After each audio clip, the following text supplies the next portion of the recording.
आज हम एक और इस्लामिक रिवाइवलिस्ट मोमेंट पढ़ेंगे जिसे बोलते हैं देवबंद मोमेंट। इससे पहले मैं आपको फिराजी मोमेंट और वहाबी मोमेंट करवा चुकी हूँ। आज हम देवबंद मोमेंट करेंगे। तो देवबंद मोमेंट जो थी वो एक इस्लामिक रिवाइवलिस्ट मोमेंट थी जो 1866 में स्टार्ट हुई थी इंडिया में। और ये जो टाउन था basically Saharanpur area of UP, एक देवबंद एरिया से ये जो है वो स्टार्ट हुई थी। और इसके जो फाउंडर थे वो थे Mohammad Qasim Nanotvi and Rashid Ahmad Gangohi. That was the reason, क्योंकि ये देवबंद एरिया से स्टार्ट हुई थी तो इसको देवबंद मोमेंट भी कहते हैं। इसके अलावा इसका नाम जो है वो बेसिकली कहाँ से आया था वो मैं आपको आगे बताती हूँ। इस मोमेंट के जो ऑब्जेक्टिव्स थे वो थे to propagate the pure teaching of Quran and Hadith. ठीक है, इससे पहले मैंने आपको जितनी भी मोमेंट्स करवाई उसमें मैंने आपको बताया कि वो प्योर टीचिंग ऑफ इस्लाम की बात कर रहे थे। वहाँ पे स्कूल्स की बात चल रही थी या फिर जो प्योर इस्लामिक टीचिंग है उसकी बात कर रही थी। यहाँ पे इनके जो ऑब्जेक्टिव्स थे वो थोड़े से जो थे वो डिफरेंट थे बाकी सब मोमेंट से। सबसे पहले कैसे डिफरेंट थे कि जैसे मैंने कहा कि pure teaching of Quran and हदीस। कुरान के बारे में मैं आपको ऑलरेडी बता चुकी हूँ कि that was the word of Allah या सेइंग्स ऑफ अल्लाह, जिनको कंपाइल किया गया था एक होली बुक में जिसको हम कुरान कहते हैं। और हदीस क्या होता है? हदीस होता है कि जो भी एक्शंस या जो भी डॉक्ट्रिन को प्रॉफिट मोहम्मद जो थे, जो लास्ट मैसेंजर थे इस्लाम के, उन्होंने जो भी डॉक्ट्रिन्स अडॉप्ट किए अपनी लाइफ में तो उन सब को कंपाइल किया गया इन द फॉर्म ऑफ हदीस। तो इन दोनों बुक्स को जो है, इन दोनों होली बुक्स को जो है वो उनके आइडियाज़ को प्रोपेगेट करना। उसके बाद keep alive the spirit of जिहाद अगेंस्ट फॉरेन रूलर्स। इनको ये लगता था कि ब्रिटिशर्स के इंडिया में आने से जो प्योर इस्लामिक जो एजुकेशन है वो कहीं ना कहीं जो है वो ख़राब हो रही है। क्यों ख़राब हो रही है? क्योंकि ब्रिटिशर्स यहाँ पे इंग्लिश एजुकेशन को प्रमोट कर रहे हैं, साइंसेस की बात करते हैं। तो वो कुरान और हदीस की जो सिखाया जाता है बच्चों को या उस टाइम पे जो एजुकेशन इम्पार्ट की जाती थी उसके अगेंस्ट है। नेक्स्ट इनका ऑब्जेक्टिव था upliftment of Muslims through religious education. इनका ये कहना था कि मुस्लिम्स में एजुकेशन जो इम्पार्ट करनी चाहिए वो सिर्फ और सिर्फ रिलीजियस एजुकेशन होनी चाहिए। जो ब्रिटिशर्स एजुकेशन सिस्टम लेकर आए हैं उनको मुस्लिम्स को पढ़ाने के लिए जो है वो अलो नहीं करना चाहिए। और नेक्स्ट था अवेयर अबाउट क्लासिकल इस्लाम की, मुस्लिम्स को जो प्योर इस्लाम है, जो क्लासिकल इस्लाम है उसके बारे में बताना। और अपनी इस पूरी ऑब्जेक्टिव्स के पीछे जो उनकी डॉक्ट्रिन थी वो क्या थी? वो ये थी कि जो थियोलॉजी, जो ये दोनों जो थे मोहम्मद कासिम ननोतवी और रशीद अहमद गंगोई, ये थियोलॉजियंस थे। और इनकी जो थियोलॉजी थी, जो इनकी डॉक्ट्रिन्स थी वो ये कहती थी to uphold the doctrine of तकलीद। तकलीद का मतलब होता है कन्फर्मिटी टू लीगल प्रेसिडेंट, कि इस्लाम में जो लीगल प्रेसिडेंट है उसको कन्फर्मिटी देना। इस तरह की इनकी आइडियोलॉजी थी।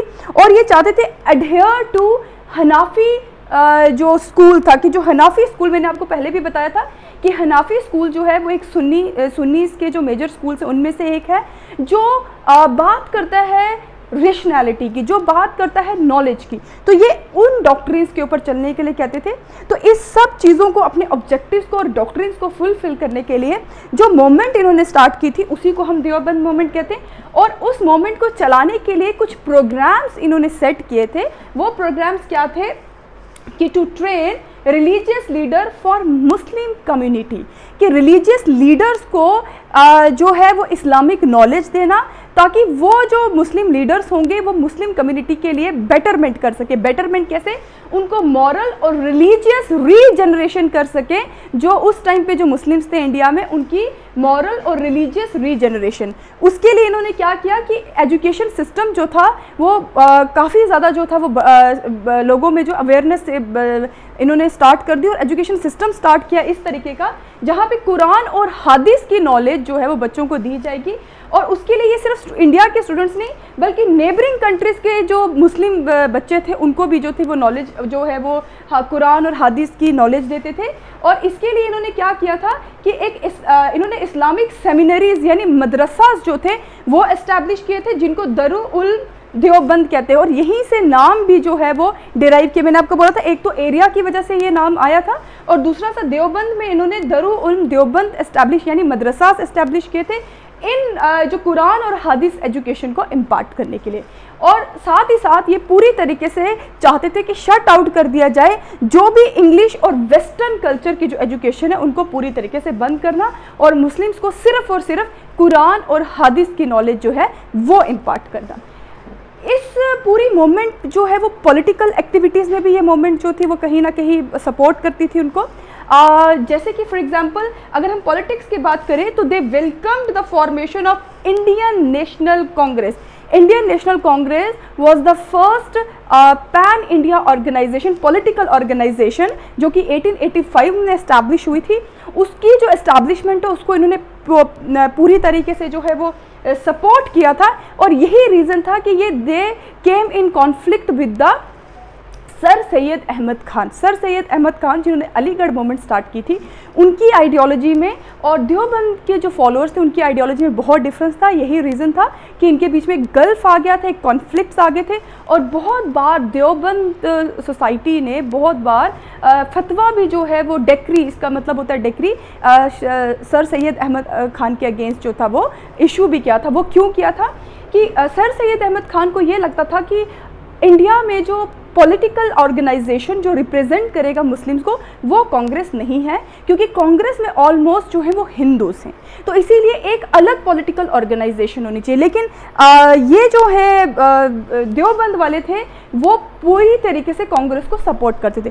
दूसरा इनके बीच में कॉन्फ्लिक्ट क्या था कि सर सैयद अहमद खान का ये कहना था कि इंग्लिश एजुकेशन जो है वो ज़रूरी है इम्पार्ट करना मुस्लिम्स में, जबकि ये इंग्लिश एजुकेशन को पूरी तरीके से शट आउट करना चाहते थे। तो ये डिफरेंसेस थे जिसकी वजह से जो अलीगढ़ मूवमेंट के जो फॉलोअर्स थे और देवबंद फॉलोअर्स के बीच में गल्फ था, एक बहुत बड़ा कॉन्फ्लिक्ट था।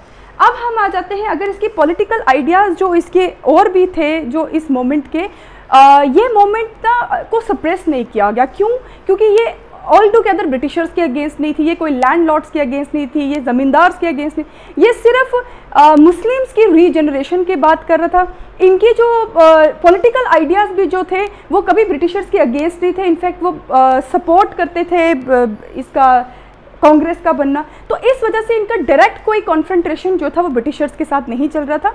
इस वजह से देवबंद मूवमेंट काफ़ी टाइम तक जो है वो चलती रही। इनफैक्ट आज भी देवबंद स्कूल्स का बहुत इन्फ्लुएंस है इंडिया में। इसीलिए मैं इसके फॉलोअर्स के बारे में आपको बताती हूँ कि किस तरीके से फेज वाइज इसके फॉलोअर्स आते रहे और किस तरीके से देवबंद स्कूल्स जो थे उसमें चेंजेस आती रही। तो इनका जो पॉलिटिकल, इनको ज़्यादातर पॉलिटिकल इनकी ओरिएंटेशन जो थी वो under the leadership of new Deoband leader Mahmud ul Hasan. Mahmud ul Hasan के अंडर ये मूवमेंट जो थी वो ज़्यादा पॉलिटिकली एक्टिव होगी। पॉलिटिकली एक्टिव कैसे होगी कि ये नेशनैलिटी की बात करते थे, और इनका ये कहना था कि based on the unity of all religious group, इनको ये लगता था कि जो जितने भी रिलीजियस ग्रुप्स हैं उन सब के बीच में जो है वो इक्वालिटी होनी चाहिए, लाइक नेशनल, मतलब उनके बीच में जो है वो यूनिटी होनी चाहिए। बट ये यूनिटी जो है वो किसी के रिलीजन में इंटरफेयर ना हो, इंटरफेरेंस ना करें कि there is no contravention in the Islamic doctrines, कि इस्लामिक डॉक्ट्रिन्स के अंदर कोई कंट्रवेंशन नहीं होनी चाहिए। इन स्पाइट ऑफ दैट अगर कोई यूनिटी होनी चाहिए रेस्ट ऑफ द रिलीजन्स में, तो इस तरीके की आइडियोलॉजी के साथ ये बात करते थे। इनकी इस आइडियोलॉजी को, जो पॉलिटिकल आइडियोलॉजी थी, इसकी इन आइडियोलॉजी को कंक्रीट किया गया, कंक्रीट शेप दी गई इन द फॉर्म ऑफ जमाते उल उलेमा, जो कि एक पॉलिटिकल और सोशल राइट, जमाते उल उलेमा अभी भी बहुत एक्टिव है, ये मुस्लिम्स की जो सोशल और पॉलिटिकल राइट्स है उनके बारे में बात करते हैं। तो दैट मीन्स देवबंद मूवमेंट जो थी उनके फॉलोअर्स के साथ साथ बहुत चेंजेस आती रही, और आज तक हम जो है इस स्कूल का या इस मूवमेंट का जो इन्फ्लुएंस है वो आज भी हम इंडिया में देखते हैं। फिर फर्दर और भी चेंजेस आई जब इसके फॉलोअर शिबली नुमानी ने बहुत सा चेंज इसमें लाया। इन्होंने एक एजुकेशन सिस्टम में रिफॉर्म करने की कोशिश की। वो कैसे कि इन्होंने इस्लामिक सिस्टम ऑफ, जो traditional Islamic system of education था उसमें रिफॉर्म किया। कैसे रिफॉर्म किया कि ये चाहते थे कि इंग्लिश लैंग्वेज को और यूरोपियन साइंसेस को इंट्रोड्यूस किया जाए देवबंद स्कूल्स में। तो इन्होंने ऐसा किया भी, इंग्लिश लैंग्वेज को भी और यूरोपियन साइंसेस के सब्जेक्ट्स को भी इंट्रोड्यूस किया। इनका जो इस चीज़ को फुलफिल करने के लिए उन्होंने कुछ इंस्टीट्यूशंस एस्टैब्लिश किए, जिसको नदवत उल उलेमा और दर उल उलूम, ये वाले जो लखनऊ में इन्होंने इसको एस्टैब्लिश किया था, ताकि जो रिफॉर्म किया जाए एजुकेशन सिस्टम में। और इनके जो पॉलिटिकल आइडियाज़ थे वो सिमिलर जैसे बाकी देवबंद वालों के थे, कि ये एडमाइड करते थे कांग्रेस को।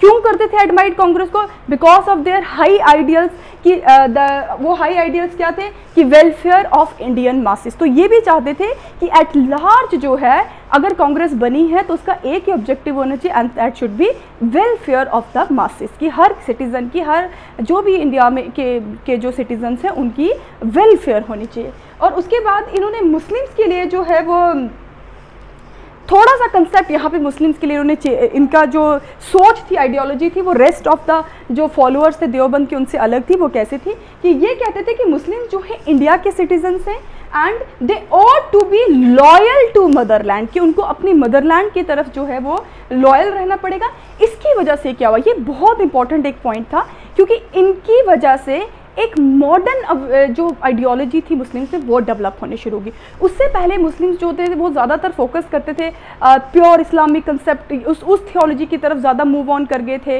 या फिर वो लोग अपनी जो ट्रेडिशनल एजुकेशन थी उसके बारे में बात करते थे। लेकिन जो शिबली नोमानी के आने की वजह से मुस्लिम्स जो थे उनमें एक मॉडर्न अवेयरनेस जो थी वो मुस्लिम्स में जो है वो आने लगी, और उसकी वजह से एक किस्म का एक रेनेसेंस जो था वो मुस्लिम सोसाइटी में होने लगा, और रीओरिएंटेशन जो थी वो इंडियन मुस्लिम्स की होने लगी towards modernization. And that modernization was not कि जो ये इसके ऊपर डिपेंड करेगी westernization, that is modernization means in terms of to take society equal, to give education to women. तो इस तरीके की जो मॉडर्नाइजेशन थी वो मुस्लिम्स में जो थी वो आने लगी थी। तो देवबंद के ऊपर मेरे ख्याल say that is more than enough, इससे ज़्यादा आपको इकट्ठा करने की कोई ज़रूरत नहीं है कोई भी इंफॉर्मेशन। तो इसको आप इस तरीके से लिख सकते हो, इनकी आइडियोलॉजी, इनके ऑब्जेक्टिव्स, इनके प्रोग्राम्स, और फिर आप इसमें के फर्दर जो फॉलोअर्स थे उनके बारे में, और वो इंस्टीट्यूशन किस तरीके से आगे बढ़ा और आज प्रेजेंट सिचुएशन क्या है उसके बारे में आप लिख सकते हो। Thank you so much.